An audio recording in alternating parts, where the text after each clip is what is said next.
किताब हयात से ज़बूर 149 गीत और तलवार से खुदा की हम्द। हालेलुया। खुदावंद के लिए एक नया गीत गाओ। मुकद्दसों की जमात में उसकी हम्द गूंज उठे। इस्राएल अपने खालिक से शादमान हो। फर्जंदाने सहून अपने बादशाह के सबब से शादमान हो।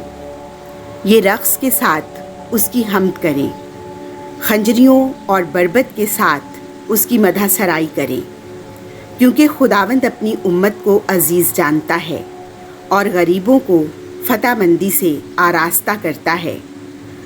मुकद्दसीन जलाल में खुश हों, वो अपने पलंगों पर खुशी से ललकारें।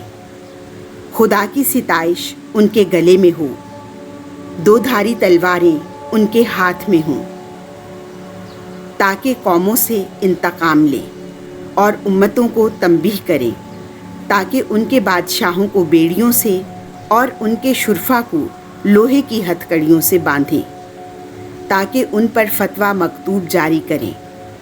उसके तमाम मुकद्दसीन का ये फ़ख्र है। हालेलुया। आमीन।